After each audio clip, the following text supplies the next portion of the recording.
আসসালামু আলাইকুম।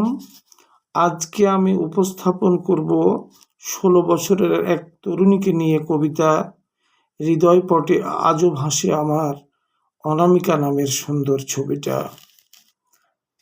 আমার ইন্টারমিডিয়েট লাইফে দেখা অনিন্দ একটি মেয়ে, নিস্তব্ধ নির্বাক হয়ে যেতাম আমি অপরূপার দিকে চেয়ে। অন্যান্য ধর্মের প্রতি রইল শুভেচ্ছা, মুসলমানদের সালাম, লেখা শুরু করলাম আমি পড়ে দোয়া পাক কালাম।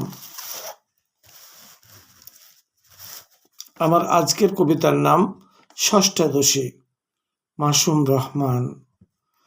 আমাদের কোচিংয়ের নিরুপমা সুন্দরী, নাম অনামিকা জামান। পড়ালেখাতেও ছিল সমান পারদর্শী, রেজাল্টে তার প্রমাণ। আমার জীবনে প্রথম দেখা এমন একটি মেয়ে, অপলক দৃষ্টিতে তাকিয়ে থাকতো আমার দিকে চেয়ে। ঘন চুলের দ্বিখণ্ডিত বেণী যেন বাড়াতো তার শোভা, অনিয়মের বিরুদ্ধে প্রতিবাদী কণ্ঠস্বর যেন আগ্নেয়গিরির লাভা। একসাথে আমরা কোচিং করতাম পৃথিবী কোচিং সেন্টারে, ভবিষ্যতের অঙ্ক আঁকতাম আমি আমার নিষ্পাপ অন্তরে।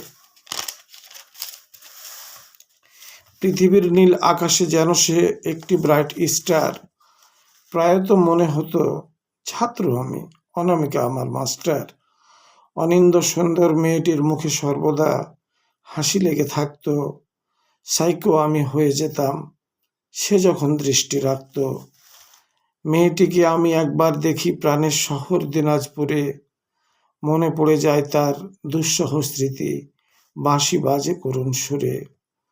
কোলে ছিল তার অপূর্ব সুন্দর মায়াবী একটি ছেলে, জীবন আমার ধন্য হতে পারত তাকে কাছে পেলে।